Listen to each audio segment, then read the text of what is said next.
Abramos a palavra do Senhor na carta de Paulo aos Efésios.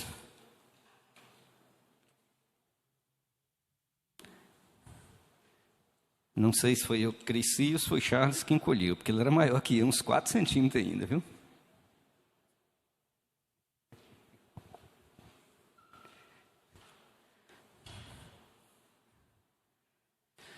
Meus irmãos, nós vamos abrir a palavra do Senhor.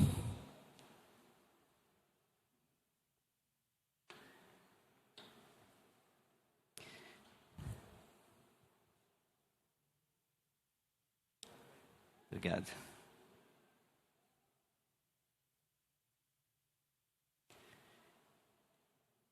Em novembro do ano passado, nós estudamos aqui na escola dominical. Os meses que antecederam, nós estudamos aí sobre os princípios da reforma. E nós, no final de novembro, nós falamos sobre perseverança dos santos. E alguns irmãos pediram para que nós retornássemos ao assunto.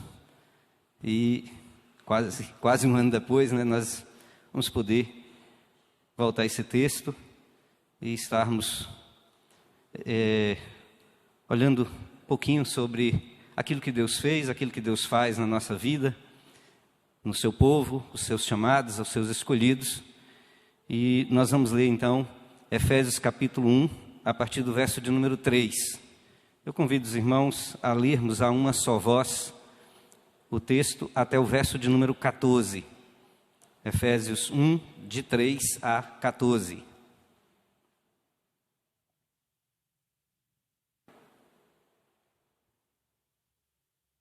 Leiamos então. Bendito o Deus e Pai de nosso Senhor Jesus Cristo, que nos tem abençoado com toda sorte de bênção espiritual nas regiões celestiais em Cristo, assim como nos escolheu nele antes da fundação do mundo, para sermos santos e irrepreensíveis perante ele, e em amor nos predestinou para ele, para a adoção de filhos, por meio de Jesus Cristo, segundo o beneplácito de sua vontade, para louvor da glória de sua graça, que ele nos concedeu gratuitamente no amado, no qual temos a redenção pelo seu sangue, a remissão dos pecados, segundo a riqueza da sua graça, que Deus derramou abundantemente sobre nós em toda sabedoria e prudência, desvendando-nos o mistério da sua vontade, segundo o seu beneplácito, que propusera em Cristo, de fazer convergir nele, na dispensação da plenitude dos tempos, todas as coisas, tanto as do céu como as da terra. Nele digo, no qual fomos também feitos herança, predestinados segundo o propósito daquele que faz todas as coisas conforme o conselho da sua vontade, a fim de sermos para louvor da sua glória, nós os que de antemão esperamos em Cristo, em quem também vós, depois que ouvistes a palavra da verdade, o evangelho da vossa salvação, tendo nele também crido, fostes selados com o Santo Espírito da promessa, o qual é o penhor da nossa herança, até o resgate da sua propriedade, em louvor da sua glória. Amém. Bondoso Deus, nós suplicamos que o Senhor continue a falar ao nosso coração. Que o Senhor, ó Deus, se digne usar o teu servo que está à frente e que o Senhor aplique ao coração de cada um de nós a tua palavra. Fala conosco, Senhor Deus, nos anima, nos anime, nos exorte, ó Deus, nos edifique. Traga, Senhor Deus, ao nosso coração a gratidão e a certeza, ó Deus, plena e absoluta de que o Senhor que nos escolheu, o Senhor que nos chamou, é o Senhor também que nos guarda e nos sustenta. E é o Senhor, ó Deus, que não nos deixa desviar pelos caminhos, ó Deus, que temos diante de nós a cada dia. É o Senhor mesmo, ó Deus, que nos sustenta até a sua vinda ou até o dia em que o Senhor nos chamar para estarmos com o Senhor. Ó Pai, nós te louvamos e te bendizemos pelo texto que acabamos de ler, no qual, ó Deus, estaremos meditando e pedimos que o Senhor aplique ao nosso coração, em nome do Senhor Jesus. Amém. Meus irmãos, para lembrar, trazer à memória aquilo que foi estudado, então, os 5 pontos do calvinismo, eles foram contrapostos com os 5 pontos do arminianismo. O arminianismo basicamente crê que o homem pode salvar-se, que ele pode escolher a salvação pela sua livre vontade, enquanto que nós calvinistas entendemos que o homem é totalmente depravado, que nada há de bom no homem, como cantamos aqui.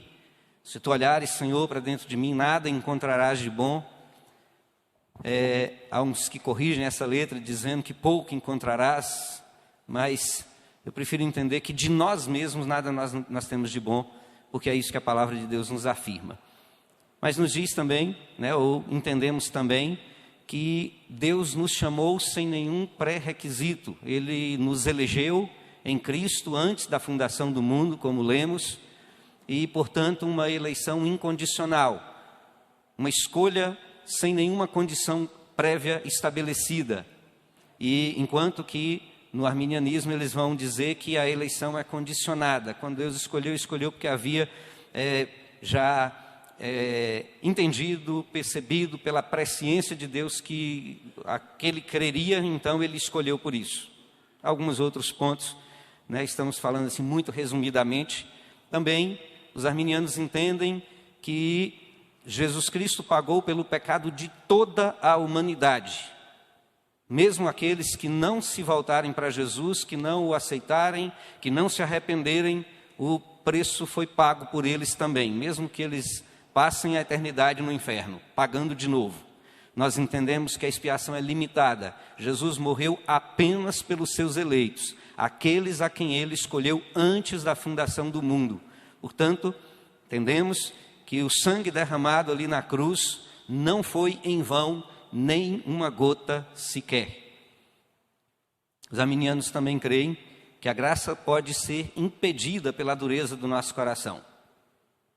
Enquanto que nós entendemos, pela palavra do Senhor, que Deus, pela sua graça, quando Ele nos chama, nós não temos como resistir, porque Ele nos tira do império das trevas, nos transporta para o reino do Filho do seu amor, porque Ele tira de nós o coração de pedra e coloca um coração de carne, porque Ele, nós estando ainda mortos, nos dá vida, e quando já ressuscitados em Cristo, tendo vida, nós não temos como resistir ao seu chamado, ao seu amor, à sua maravilhosa graça. Por fim, os arminianos entendem que o homem pode cair da graça, ou seja, pode ser salvo, mas durante a sua caminhada, gozar da salvação, até que ele tropece, ele peque e ele caia, ele rejeite a graça de Deus. Assim, tendo vivido uma parte da sua vida salvo, pode terminar os seus dias não salvo e indo para a condenação eterna. Nós entendemos, irmãos, que o Senhor que nos chama, o Senhor que há de completar a boa obra que começou em nós, Ele é quem nos garante a vida eterna. Felipe Sabino de Araújo, na página Monergismo, escreve sobre isso, e eu gostaria de ler a sua conclusão no último ponto. Os calvinistas sustentam muito simplesmente que a salvação, desde que é obra realizada inteiramente pelo Senhor, e que o homem nada tem a fazer antes, absolutamente, para ser salvo, é óbvio que o permanecer salvo é também obra de Deus, a parte de qualquer bem ou mal que o eleito possa praticar. Os eleitos perseverarão pela simples razão de que Deus prometeu completar em nós a obra que Ele começou. Por isso, o tulipe, os 5 pontos do calvinismo, incluem a sua última argumentação, ou a sua último ponto, a perseverança dos santos. Mas, perguntamos, e isso que tem a ver comigo hoje, que tem a ver comigo na minha caminhada, que tem a ver com cada um de nós. Todas essas coisas, essas diferenças. Quanto a sermos salvos, irmãos, nada vai nos atrapalhar. Porque quem salva é Deus por intermédio de Jesus Cristo, pelo arrependimento que Ele traz a nós, pelo confessar a Jesus como o único Senhor e Salvador das nossas vidas. E isso é graça de Deus que faz em nós fazermos isso. Efésios diz que pela graça sois salvos mediante a fé. Isso não vem de vós, é dom de Deus. Então entendemos que salvos nós seremos até o fim. Uma vez salvos continuaremos. Porém, isso tem a ver, ou pode muito interferir no nosso viver diário. Isso pode trazer algumas implicações para nós enquanto aqui no mundo.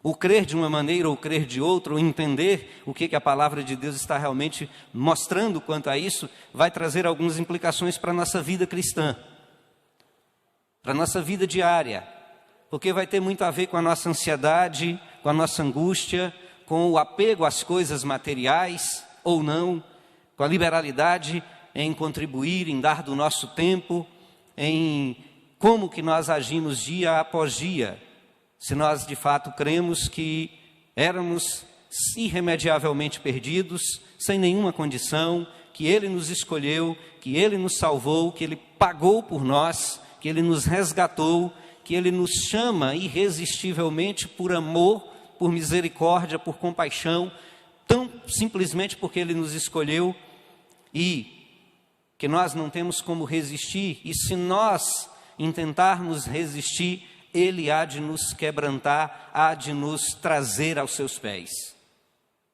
Poderíamos citar alguns exemplos na palavra de Deus, mas podemos lembrar de Davi, que após o seu pecado com Batseba, ele escreve o salmo dizendo que enquanto eu calei os meus pecados, envelheceram os meus ossos pelos meus constantes gemidos, dia e noite, porque a tua mão pesava sobre mim, e o meu vigor se tornou em sequidão de estio.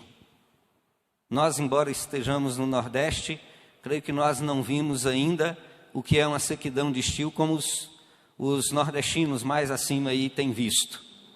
Onde o solo racha, onde forma aquelas placas no chão soltas de terra que você pisa e esfarinha, onde você não vê nada verde, onde você não percebe e não sente nada onde possa trazer uma umidade, uma água que possa estar brotando de algum lugar. Pelo passar dos animais, pelo passar das pessoas e dos carros, aquele terreno fica que você olha e quando você coloca o pé, afunda até o tornozelo ou mais. Quando você entra com o carro, afunda que só falta sumir as rodas naquele pó fino, seco. E é essa descrição de Davi quando ele diz a mim que ele se tornou, o seu coração, a sua vida se tornou em sequidão de estio, por causa do pecado. Porque Deus irremediavelmente o trazia ao arrependimento até aquele momento em que Natã o confronta e ele se prostra diante do Senhor. Provérbios capítulo 2, capítulo 29, verso 1, diz que o homem que é constantemente repreendido, endurece a cerviz, será quebrantado sem que haja cura. Significa que ele pode ser quebrantado a tal ponto que ele morra, mas ele vai se arrepender. Ele vai ser quebrado a ponto de se arrepender, ainda que não tenha mais condição de continuar vivendo. É por isso que nós entendemos que, uma vez salvos, se nós resolvermos nos manter rebeldes contra Deus, Deus há de nos trazer. Pelo seu infinito amor, Ele há de nos quebrantar. E Ele o faz, meus irmãos, nos fazendo também perseverar. Ele nos faz também fazendo com que nós possamos continuar até o fim, para que nós possamos receber a coroa da glória, para que nós possamos, de fato, no dia da volta de Cristo, estarmos diante dEle, não para a vergonha eterna, mas para a glória do nosso Senhor e para desfrutarmos das benesses de recebermos ali de Jesus o vinde benditos de meu Pai. E é por isso que Ele age em nosso coração a fim de que nós não nos percamos. Gostaria de voltar ao texto, depois dessa breve apanhada para a gente se situar aí e com os irmãos andarmos nesse momento, nesse texto que é tão rico, é tão gracioso. Nós vamos ter que ser muito resumidos aqui para poder passarmos todo ele. Capítulo 1, verso 3 de Efésios diz: Bendito Deus e Pai de nosso Senhor Jesus Cristo, que nos tem abençoado com toda sorte de bênção espiritual nas regiões celestiais em Cristo. O louvor de Paulo, a adoração de Paulo, ao trazer essa palavra bendito, é uma palavra que tem ali um significado muito maior do que às vezes a gente percebe. Louvado, adorado, engrandecido, seja dito da sua benevolência, seja bendito o nome do Senhor, seja bendito o Deus e Pai que nos chamou ou que nos tem abençoado com toda sorte de bênção espiritual. Primeiro, Paulo fala das bênçãos. E quando ele fala das bênçãos, ele diz logo em seguida: assim como nos escolheu nele antes da fundação do mundo, para sermos santos e irrepreensíveis perante ele. O Senhor que nos chamou, como nós já introduzimos aqui o assunto, ele nos escolheu antes da fundação do mundo, antes mesmo que ele tivesse formado o Éden, antes mesmo que ele tivesse formado a terra, os céus, as plantas, os peixes, os animais, antes mesmo que ele tivesse formado todas as coisas, ele já traçou, planejou e preparou tudo para que nós pudéssemos vir, para que nós pudéssemos nascer no devido tempo, no momento certo, e nos escolheu. E para que ele nos escolheu? Ele nos escolheu para sermos separados para ele, para vivermos de maneira santa e irrepreensível, e santos e irrepreensíveis, não perante o mundo. Nesses dias de politicamente correto, tem muitos crentes, muita gente querendo viver irrepreensível perante o mundo, receber o louvor e o aplauso do mundo. Enquanto que o texto diz que nós somos chamados para vivermos irrepreensíveis perante o Senhor, ainda que o mundo não concorde, ainda que as coisas não sejam bem aceitas, ainda que se levantem contra nós por causa da nossa postura, desde que nós estejamos sendo separados para Deus, desde que nós sejamos irrepreensíveis perante Ele, que é quem nos diz e fala o que nós devemos agir, como que nós devemos fazer. Escolheu também, diz o texto, que Ele em amor nos predestinou, nos destinou antes, predestinou para Ele, para a adoção de filhos, para que nós pudéssemos ser recebidos como filhos, e para que fôssemos recebidos como filhos, Ele já preparou desde antes da fundação do mundo, que Cristo viesse e morresse em nosso lugar. Somos todos criaturas de Deus. Tem muita gente aí se enganando, dizendo que todos são filhos de Deus. A palavra de Deus não diz isso, diz que nós somos criados por Ele, criaturas dele, e somos adotados como filhos adotivos.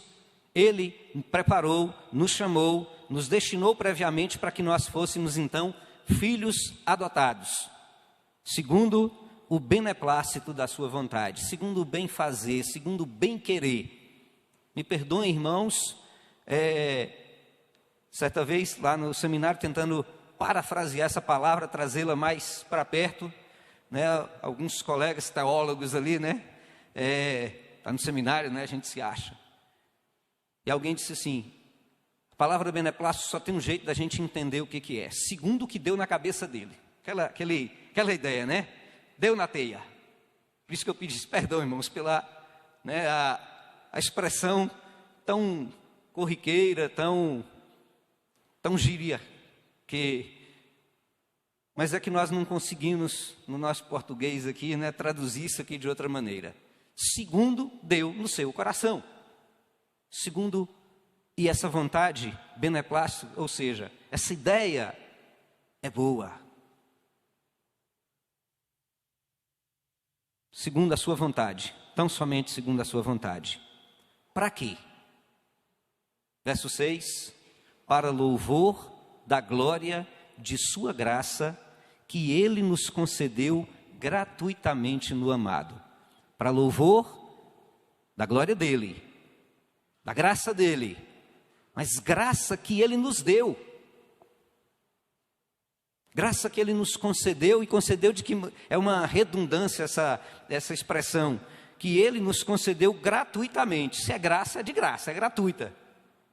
Mas o texto, para enfatizar, diz: segundo o beneplácito, para louvor da glória de sua graça, que Ele nos concedeu gratuitamente no amado, no qual temos a redenção pelo seu sangue, a remissão dos pecados, segundo a riqueza da sua graça. Texto de Efésios 2:8 que nós citamos em diante, antes um pouco ali, quando diz que estando vós mortos nos vossos delitos e pecados, culmina ele dizendo que nós fomos então, somos salvos pela graça, mediante a fé. Isso não vem de vós, é dom de Deus. Salvos pela graça, graciosamente Ele nos salvou. Verso de número 7, temos a redenção pelo seu sangue. Temos a remissão dos pecados segundo a riqueza da sua graça.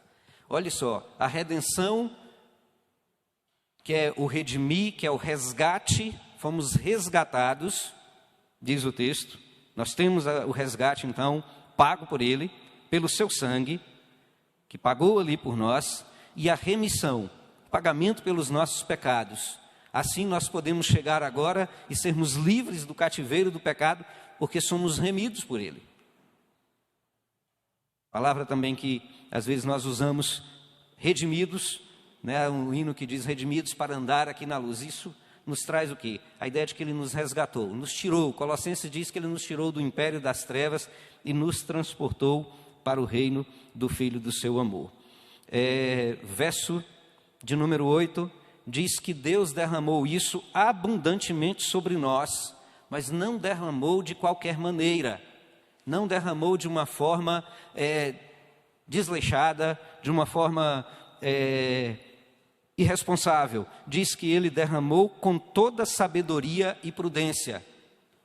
Por isso, irmãos, quando Jesus pagou por nós ali, Ele pagou por nós, pelos escolhidos. Ele não pagou por nenhum que Ele não houvesse de tirá-lo. Se lermos o Evangelho de João e a percebermos e atentarmos para aquilo que vai sendo dito ali, nós vamos ver que Jesus vai repetir e vai falar que todos aqueles que o Pai o deu, Ele não perdeu e nem perderá nenhum sequer. E de maneira nenhuma Ele lança fora, ou Ele deixa escapulir, ou Ele deixa escapar, mas Ele traz e traz, porque custou-lhe um alto preço, e aquilo que Deus trouxe a Ele, Ele de maneira nenhuma o lançará fora. Toda sabedoria e prudência, desvendando-nos o mistério da sua vontade, segundo o seu beneplácito, de novo essa palavra, que propuseram em Cristo. Qual que é esse mistério? De fazer convergir em Cristo, na dispensação da plenitude dos tempos, todas as coisas, tanto as do céu como as da terra. Nele digo, no qual fomos também feitos herança, predestinados segundo o propósito daquele que faz todas as coisas, conforme o conselho da sua vontade. Aqui nós começamos a entender um pouco mais o que nós dissemos no início, de que Deus não nos deixará escapar, de que nós não seremos perdidos, que não tem como nós, uma vez salvos, perdermos a salvação. Olha só, verso 11, nele, está falando de Jesus Cristo, desde lá de trás. Verso 9 termina dizendo que propuseram em Cristo, de que fazer convergir nele, portanto fazer convergir em Cristo. E agora no verso 11, nele, em Cristo então, digo no qual fomos também feitos herança.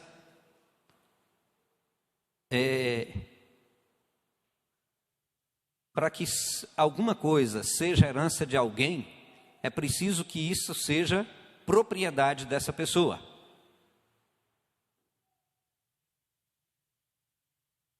Se eu morrer, eu vou deixar aí para meus filhos esse paletó de herança. Alguns outros, não vai servir para nenhum deles, mas mas vai ficar de herança. Por quê? Porque são meus.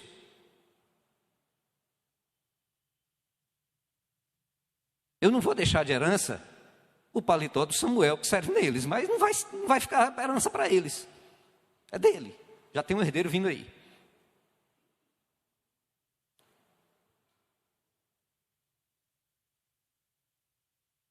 Entendamos, irmãos, que quando diz que nós fomos feitos herança de Cristo, significa que nós somos o quê? Propriedades de Deus. Somos dele. Jesus fala várias vezes, várias parábolas, sobre aquela coisa que foi perdida e que alguém foi atrás. A dracma, o filho pródigo que é ali trazido de volta. Na verdade, são 3 parábolas ali. O da ovelha perdida.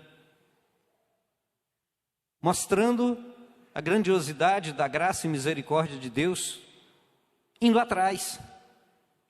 Ele coloca primeiro uma moeda, algo material sem vida, coloca a ovelha e depois coloca uma pessoa. Naquelas 3 parábolas. Para que nós entendamos o valor que nós temos para ele. E uma vez feitos herança, diz o texto que nós fomos predestinados segundo o propósito daquele que faz todas as coisas conforme o conselho da sua vontade.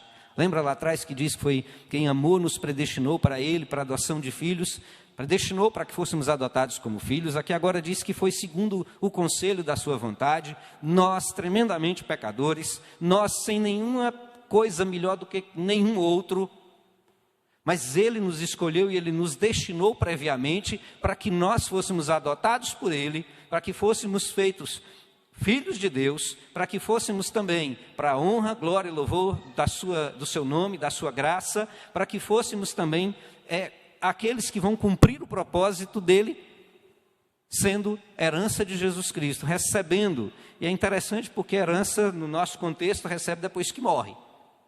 Mas Deus não há de morrer. Mas nos diz o texto que Deus haverá de entregar todas as coisas, como já têm sido entregues desde antes da fundação do mundo, mas que tudo estará nas mãos de Jesus, que governará por todos os séculos, para todo sempre, na presença dele. Assim sendo, irmãos, conforme o conselho da sua vontade, diz o texto que ele nos chamou também para sermos para o louvor da glória, da sua glória, nós os que de antemão esperamos em Cristo.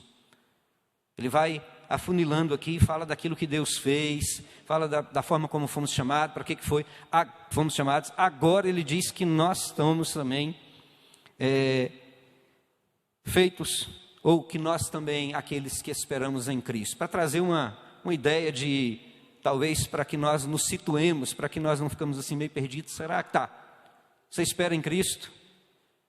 Você tem certeza que Jesus pagou pelos seus pecados? Você já chegou para Ele arrependido? Creu que Ele é o único que pode te salvar? E agora você olha para as coisas lá do alto, esperando o dia em que Jesus há de voltar para buscar o seu povo e buscar você também. Ele diz, vós os que esperamos em Cristo, em quem também vós, depois que ouvistes a palavra da verdade, o evangelho da vossa salvação, tendo nele também crido, então, a todos os que creem, deu-nos o poder de serem feitos filhos de Deus, diz João capítulo 1. Veio para que era seus, mas os seus não receberam, mas a todos quantos o receberam, deu-lhes o poder de serem feitos filhos de Deus, a saber, os que creem no seu nome. Então, se você crê no nome de Jesus, se você crê em Cristo Jesus, você está nesse pacote aqui. Aquele que espera a vinda de Jesus, aquele que crê que Ele veio para nos salvar. E aí, olha o restante do verso de número 13. Tendo nele também crido, fostes o quê? Pode responder todo mundo junto que está aí no versículo. Fostes selados com o Santo Espírito da promessa. Nos nossos dias é difícil a gente entender essa questão de selo, porque é tão fácil violar os selos, né? A falsificação é algo tremendo.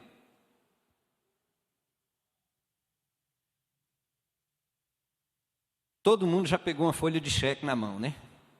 Todo mundo já pegou uma nota de dinheiro. Os camaradas conseguem delaminar. O que é isso? partir o cheque para que tire a frente para um lado e as costas para o outro. Fazem a mesma coisa com o dinheiro. Então fica a frente do dinheiro, sem nada atrás, e as costas do dinheiro, sem nada na frente.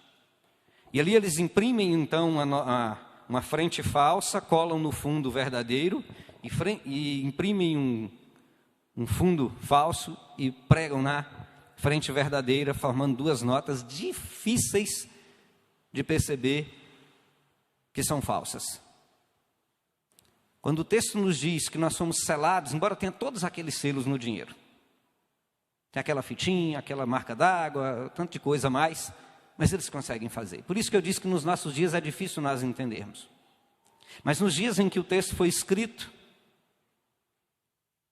era praticamente impossível que alguém fizesse isso.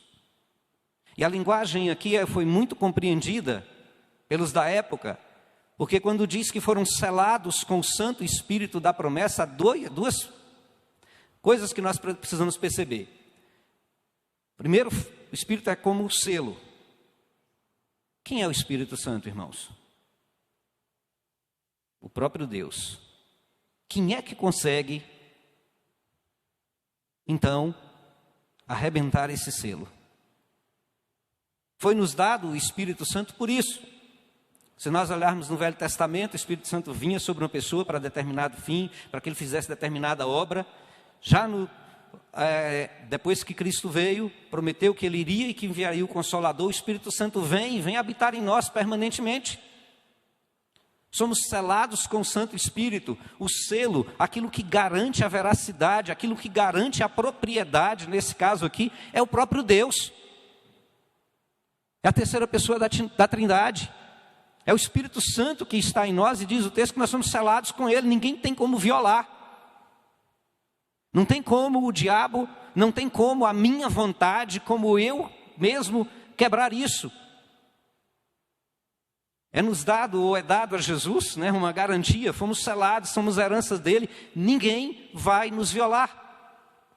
Ninguém vai conseguir alterar esse selo, adulterar esse selo de propriedade. Ele nos selou com o Santo Espírito da promessa. E tem mais.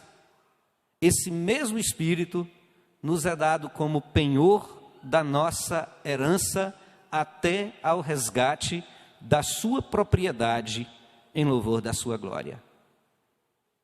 Além do Espírito Santo ser o selo, ser aquele que garante que nós não seremos violados, que nós não seremos perdidos, que o selo de propriedade inviolável, estamos garantidos por isso, ele é também o penhor.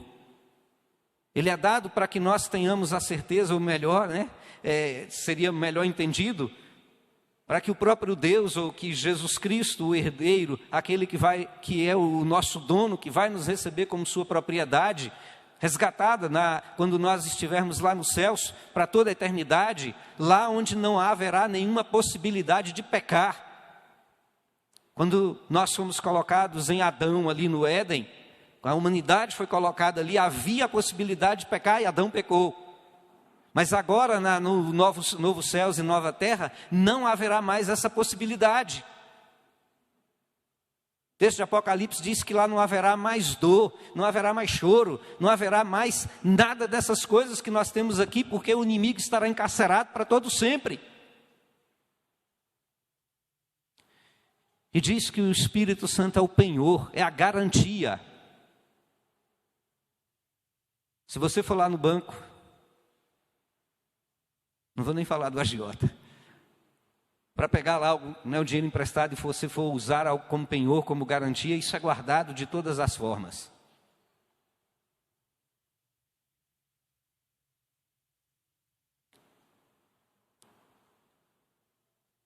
Se o terreno, o imóvel, é a garantia, ele é registrado no cartório. Se o automóvel é a garantia, ele é registrado no órgão de trânsito como estando alienado.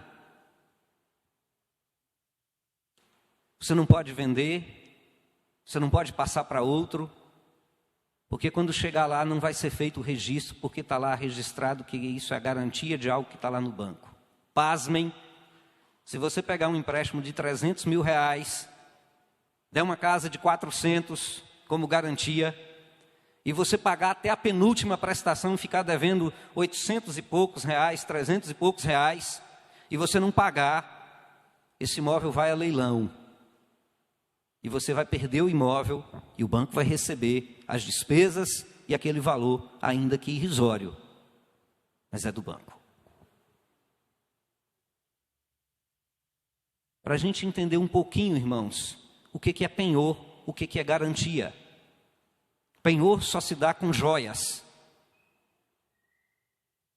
A garantia pode ser nessas outras coisas. Isso falando do nosso dia a dia, do nosso momento corriqueiro aqui no mundo. O penhor é dado uma joia e essa joia é colocada num determinado cofre. Dificilmente, cofre bem mais seguro do que esses que nós vemos aí sendo arrebentados para poderem pegar dinheiro. Não é um cofre que está tão exposto, mas acontece. É possível que seja violado, que seja arrebentado, que seja roubado. Mas é muito bem protegido.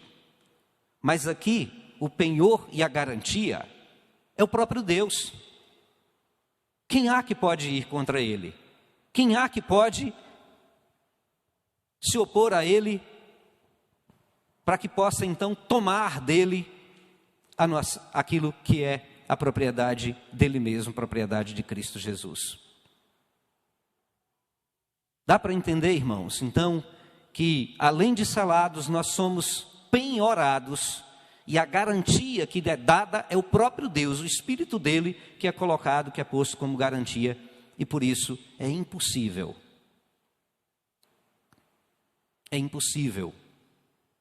que alguém tire de nós a nossa salvação. É claro, irmãos, que nós precisamos atentar também que a palavra de Deus nos chama à responsabilidade que nós temos. Não é porque agora nós temos essa certeza que nós vamos viver de qualquer jeito. Paulo é muito enfático ao dizer que se alguém vive e pensa dessa maneira, é porque nunca conheceu. É porque de fato ele não tem nada com Deus. Mas aquele que entende, que percebe essas coisas, ele vive eternamente, louvando, agradecendo a Deus por isso e procurando viver sem pecado. Para que não caia, como Davi, e seja trazido de uma forma tão dura. Isaías capítulo 35, verso 8 a 10, diz que haverá caminho santo, haverá um bom caminho.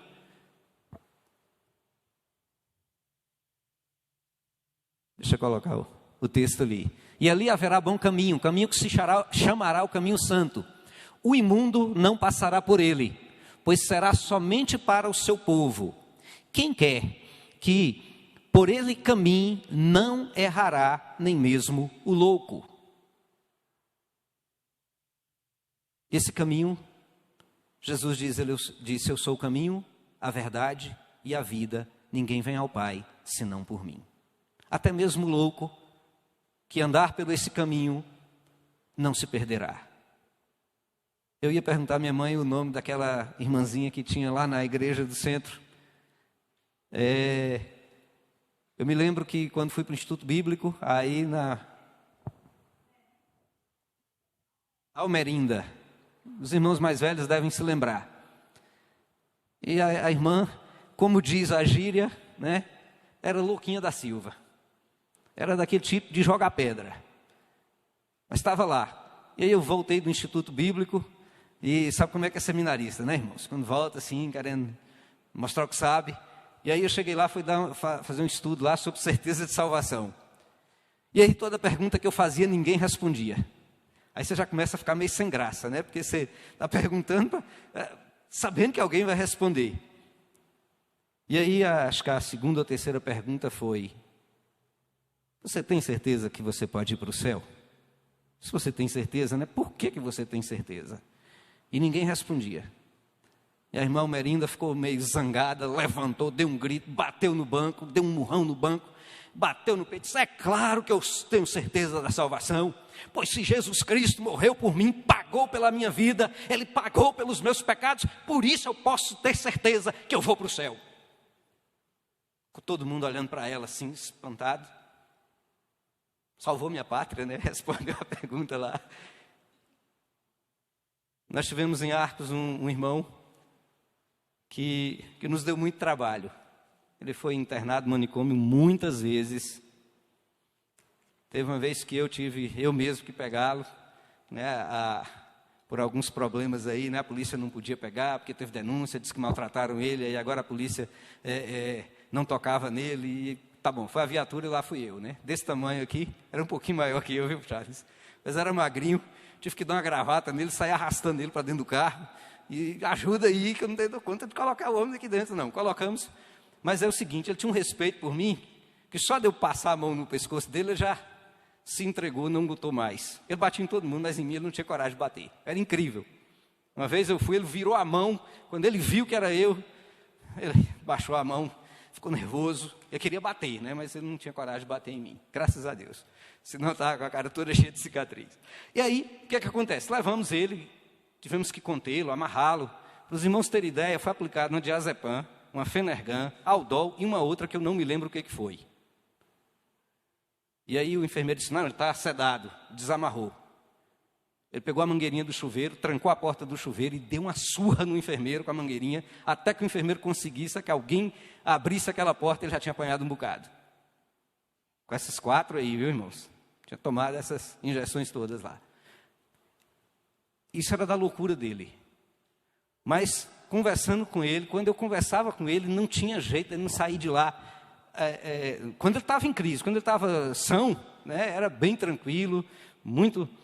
Ele disse que na primeira vez que ele foi internado, né, que deram aqueles choques lá na cabeça dele e tudo, quando ele voltou, recobrou o sentido, ele pediu uma Bíblia.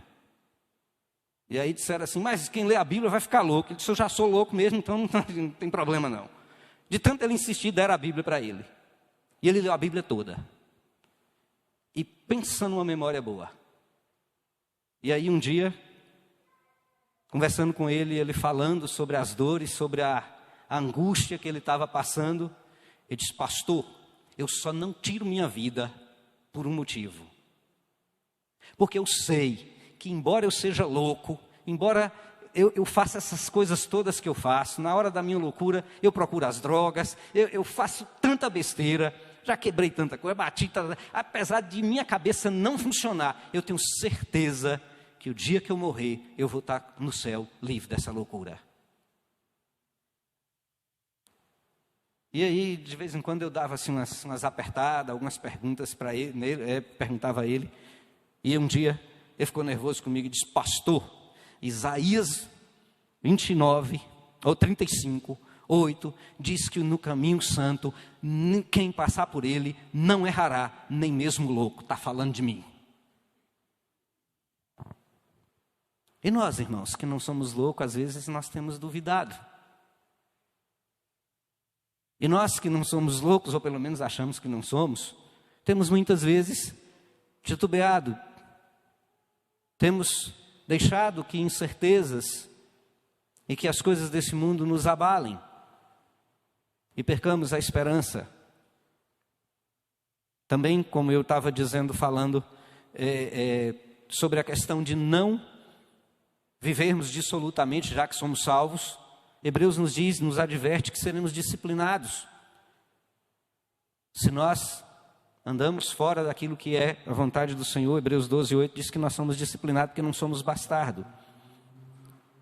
Provérbios 29 eu já citei. E Romanos 8, 38 e 39, eu gostaria de estar relembrando esse texto.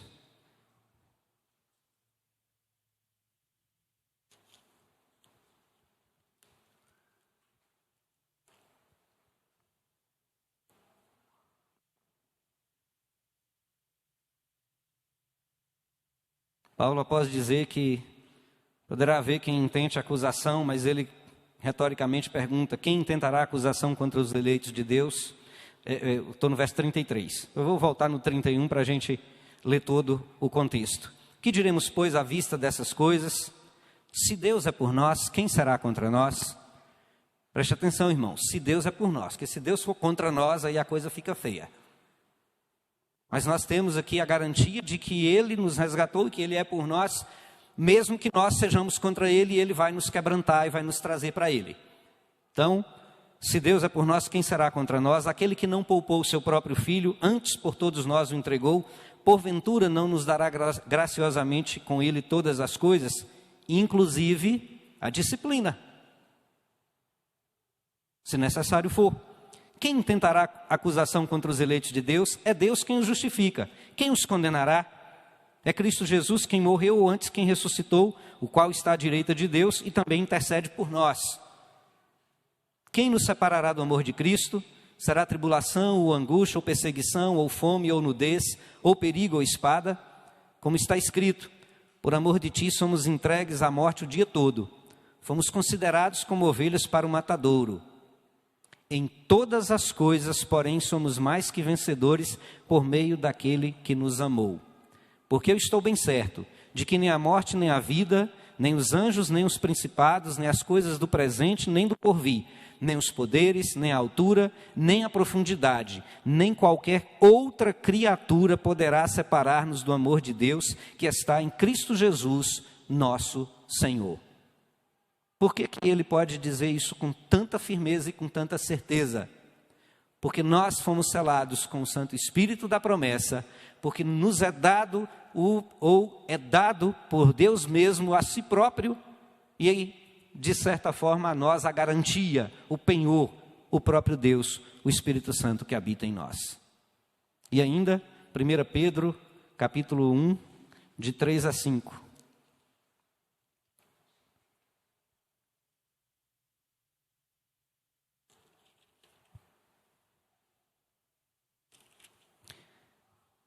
Eu não sei quem foi que escreveu primeiro aqui, agora minha memória falhou. Eu não sei se foi Paulo que leu de Pedro e Pedro que leu de Paulo. Foi o Espírito Santo que os conduziram a escrever, mas é um texto muito paralelo ao outro, muito parecido. E ainda que seja, né, essa brincadeira que a gente faz, ainda que um tenha lido e depois tenha falado do seu próprio jeito, foi o Espírito Santo de Deus que inspirou, que iluminou, para que fosse escrito dessa forma. E ele começa o verso 3 da mesma forma que Efésios capítulo 1, verso 3. Bendito Deus e Pai de nosso Senhor Jesus Cristo, que segundo a sua muita misericórdia nos regenerou para uma viva esperança, mediante a ressurreição de Jesus Cristo dentre os mortos. Verso 4. Para uma herança incorruptível, sem mácula, imarcessível, reservada nos céus para vós outros, que sois guardados pelo poder de Deus, mediante a fé, para a salvação preparada para revelar-se no último tempo. Herança incorruptível, não enferruja, herança que nós vamos receber, que Pedro está dizendo aqui. Somos herança de Jesus Cristo, nada pode nos corromper, nada pode nos macular, porque o Espírito Santo está em nós. Ainda que pequemos, nós seremos redimidos, seremos trazidos ao arrependimento. Agora, ele está dizendo que nós também temos uma herança, Paulo fala disso lá, e a herança nossa está exatamente gozando de toda a eternidade ao lado de Cristo.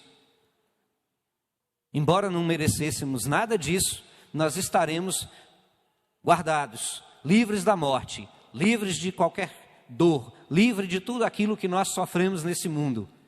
E ele diz que essa coroa, eu não vou entrar na questão de galardão, né, porque senão vai dar mais 2 horas.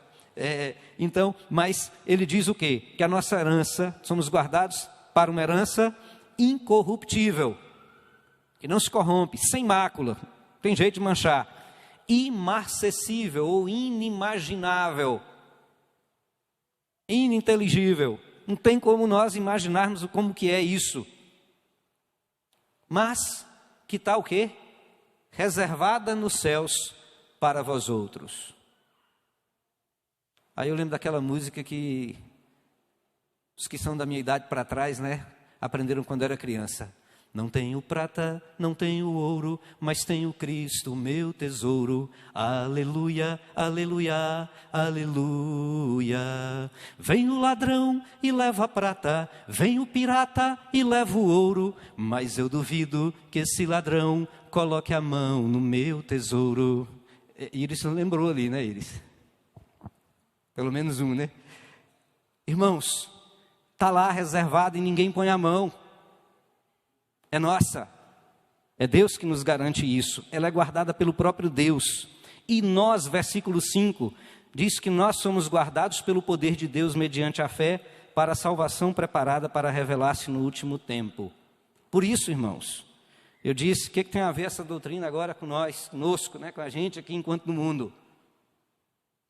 Motivo de alegria, motivo de renovar a esperança, motivo de nós amarmos mais o Senhor, de nós não nos preocuparmos com o que haverá de ser das nossas vidas enquanto aqui no mundo. Parece que é fácil, né? Tão difícil isso para nós. E nos nossos dias, parece que mais difícil se torna.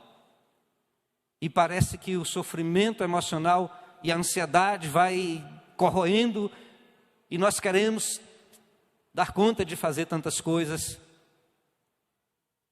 Mas se nós nos apegarmos às Escrituras, se nos apegarmos a essa certeza, se nos apegarmos à plena certeza que nos é dada, de que nós não vamos ficar para trás. Tem aí Deixados para Trás, né? Tem uns filmes aí com esse nome. Não vamos ser deixados para trás. Ele nos garante isso, e Ele nos dá a garantia. E talvez o que seja mais confortador é também o mais apavorante. É que se nós resolvermos endurecer o nosso coração e teimarmos, Ele vai nos trazer de volta, ainda que tenha que se cumprir Provérbios 29:1. Aquele que constantemente advertido endurece a sua cerviz, será quebrantado sem que haja cura. Ainda que Ele tenha que nos esmagar e tirar a nossa vida, Ele há de nos quebrantar e nos trazer aos seus pés.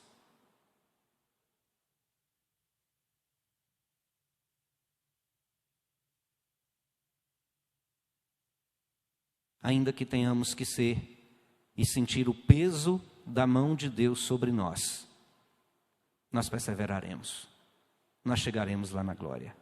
É por isso que Pedro conclui dizendo: nisso exultais, embora no presente, por breve tempo, se necessário, sejais contristados por várias provações, para que, uma vez confirmado o valor da vossa fé, muito mais preciosa do que ouro perecível, mesmo apurado por fogo, redunde em louvor, glória e honra na revelação de Jesus Cristo, a quem não havendo visto amais, no qual não vendo agora, mas crendo, exultais com alegria indizível e cheia de glória, obtendo o fim da vossa salvação, o fim da vossa fé, a salvação da vossa alma. Mesma coisa que Paulo diz lá, de uma outra forma, somos chamados, Ele nos predestinou, Ele vai garantir que nós sejamos para louvor da glória da sua graça. Todos nós que cremos, todos nós que fomos salvos por Ele, todos nós que nos arrependemos, todos nós que o recebemos, como diz o Evangelho de João, a todos, a saber, aos que creem no seu nome. Curvemos, pois, as nossas cabeças, irmãos.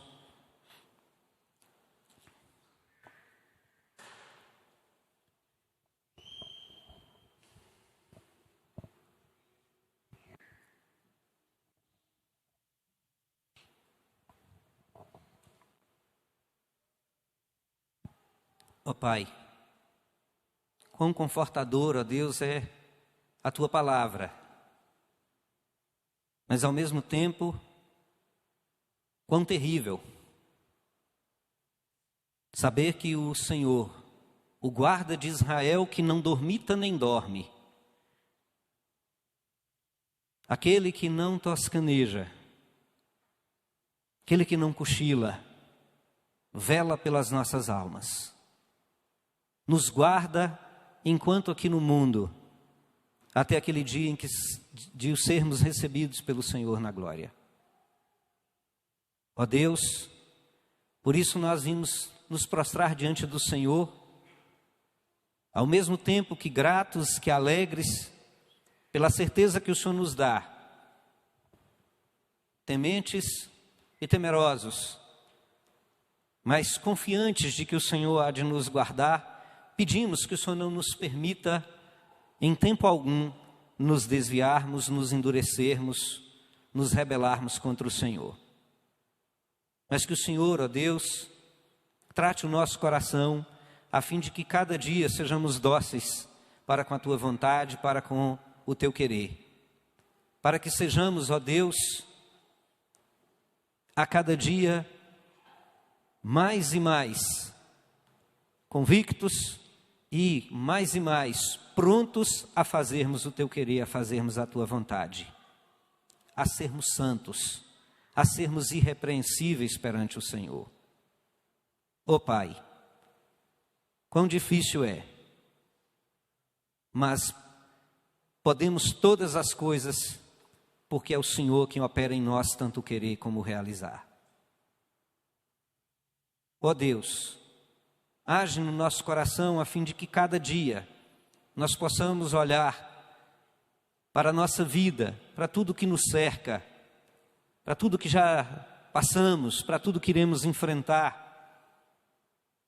e que enfrentemos sempre na certeza, e que olhemos sempre na certeza de que o Senhor esteve conosco e estará conosco por todos os dias até a Tua volta. Assim como o Senhor foi, ó Deus, com aqueles que enfrentaram reis, com aqueles que enfrentaram feras, com aqueles que foram cerrados pelo meio, que foram mortos a fio de espada e tantas outras atrocidades, mas que o Senhor os guardou e eles olharam para o Senhor, como Estevão, que olhando para Ti, disse que estava de fato vendo o Senhor, e ao ser morto, ó Deus, de uma forma tão cruel, simplesmente contemplava o Senhor que estava a recebê-lo na eternidade. Que nós assim também, ó Deus, possamos olhar para as coisas que nós enfrentamos aqui no mundo, e que a cada dia possamos olhar para aquele que nos espera, para aquele que nos aguarda, para dizer a nós: vinde benditos de meu Pai, entrai no gozo eterno. Ó Deus, e ao mesmo tempo suplicamos, Senhor, que o Senhor nos use para que nós possamos levar a outros essa mensagem, para que possamos, ó Deus, ser instrumentos do Senhor, para que outros creiam no Senhor, e para que lá nos céus, ó Deus, nós possamos tê-los ao nosso lado, como irmãos em Cristo, como herança Tua, como herdeiros também das Tuas promessas. Ó Pai, aplica, pois, a Tua palavra em nosso coração, nos enche de alegria, de gozo, nos enche, ó Deus, de exultação, a fim de que possamos, ó Deus, continuar enquanto aqui, vivendo tão somente para a honra, para a glória, para louvor do Teu nome, para louvor da glória da Sua graça. Ó Deus, nos ajude, nos capacite, nos ampare, nos transforme. Suplicamos